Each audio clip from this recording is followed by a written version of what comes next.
Halo Bapak Ibu dan para endoler, Santos Sapi hadir lagi nggih. Untuk hari ini menu murah yang akan saya buat adalah putu ayu. Hanya saja putu ayunya itu dibuat dari bahan yang mungkin tidak biasa, bihun.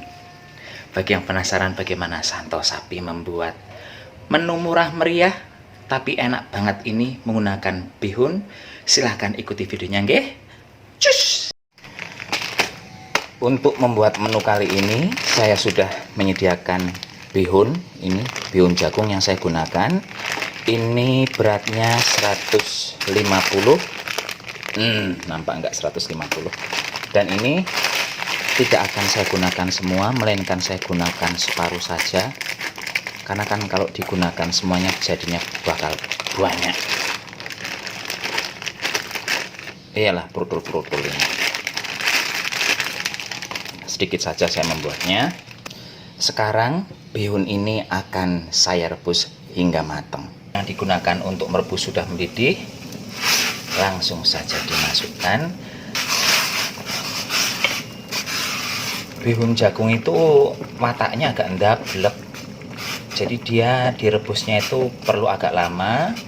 Tapi kelebihannya karena ndablek itu dia tidak mudah blegodrok. Blegodrok itu bahasa Indonesianya apa? Tak tahu. Pokoknya tidak cepat rusak saat direbus.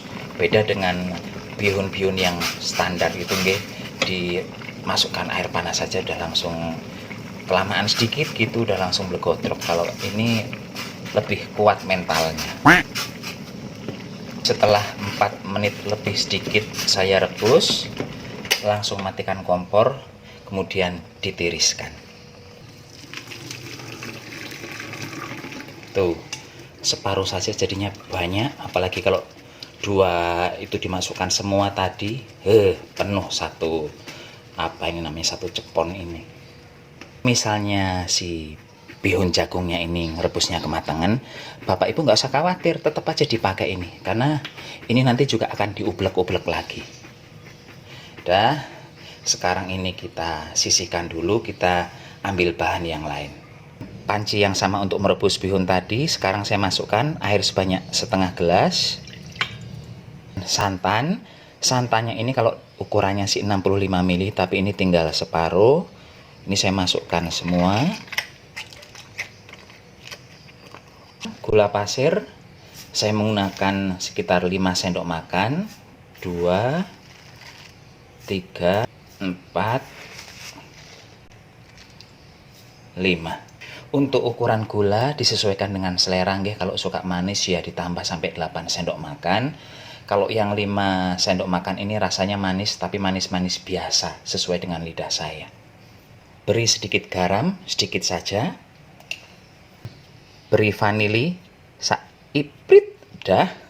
Lanjut diberi beberapa tetes pewarna makanan.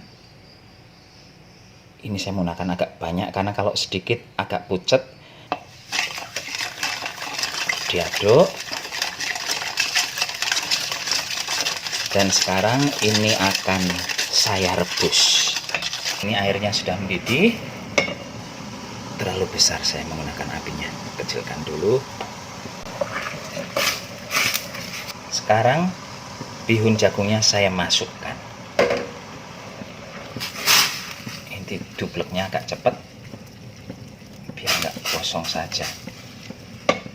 Dan sekarang saya beri tepung tapioka sebanyak 2,5 sendok makan. 2,5. Ini langsung dikublek-kublek Bapak Ibu. Agak cepat sedikit ngaduknya biar kancinya rata. Dalam proses mengaduk ini apinya saya kecilkan nggih, menjadi api lilin. Tuh, jadi lengket-lengket seperti ini. Dan sekarang apinya saya matikan. Dah, setelah seperti ini kita siapkan bahan yang lain lagi, yaitu kelapa parut. Sekarang saya siapkan kelapa parutnya. Ini banyaknya kira-kira saja, disesuaikan dengan bihun yang tadi direbus nggih. Pokoknya ini ilmu kira-kira, tidak ada patokannya harus berapa sendok berapa gram. Ini saya beri garam sedikit, lebih banyak dari garam yang saya masukkan di bihunnya tadi. Saya tambahkan sejimpit gula pasir, sejimpit saja. Tambahkan juga sedikit vanili, dikit aja dah. Kemudian ini saya aduk-aduk lagi. Kenapa tadi saya menambahkan sedikit gula pasir? Karena kelapa parut yang saya gunakan ini bukan kelapa parut yang kalau di kampung itu muda, yang agak ada rasa-rasa manisnya nggih. Kelapa parut yang dibeli di pasar di Batam itu sudah agak tua. Sebenarnya ini kalau mau diperes sudah ada sedikit santannya. Jadi saya tambahkan sedikit gula pasir supaya ada rasa-rasa manis di kelapa parutnya. Itu aja sih intinya. Jadi kalau Bapak Ibu menggunakan kelapa yang masih ada rasa-rasa manisnya, ya tidak usah diberi gula pasir. Ini udah rata. Sekarang kita siapkan cetakannya. Ini cetakan yang akan saya gunakan. Warnanya mentel sekali nih, pink-pink. Dan ini bukan cetakan punya saya, ini punya tetangga, pinjem. Hanya saja cetakannya cuma ada 8. Ini langsung saya olesi dengan minyak goreng nggih.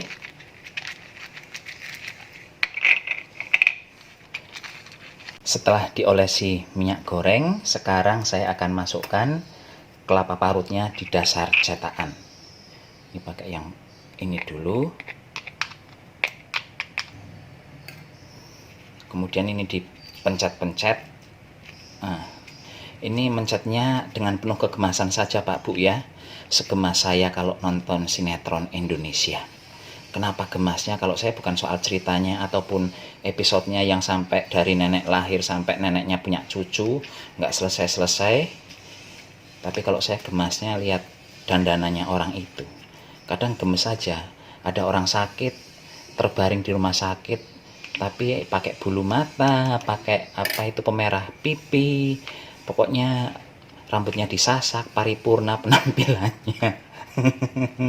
Setelah semua cetakan diisi dengan kelapa parut, sekarang akan saya masukkan bihun jagungnya. Ambil sedikit adonan, langsung saja dimasukkan ke dalam cetakan seperti ini.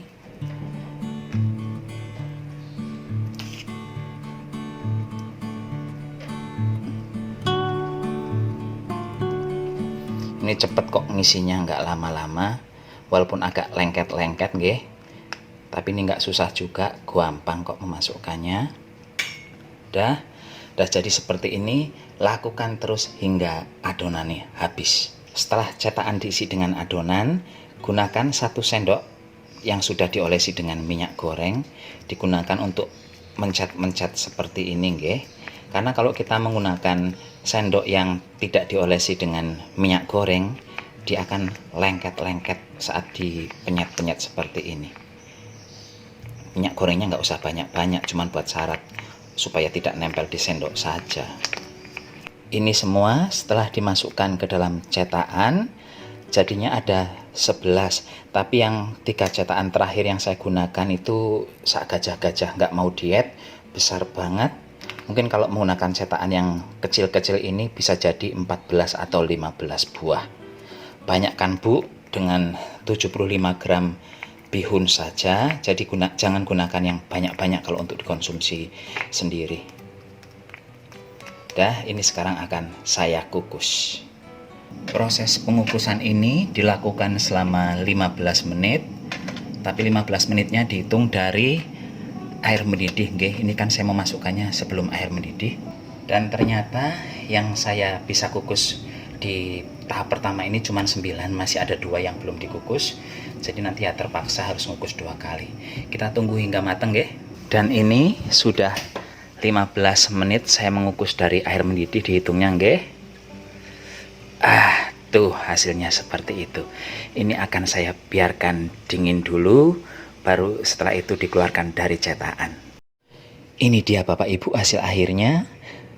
Putu ayu bihun versi Santo Sapi. Cantik semua modelnya nggih. Ada yang kotak, bunder, terus ini bunder, ada lubangnya di bagian tengah. Kalau Bapak Ibu suka yang mana? Terserah saja kalau soal bentuk nggih, karena rasanya ini sama-sama enak. Silahkan dicoba.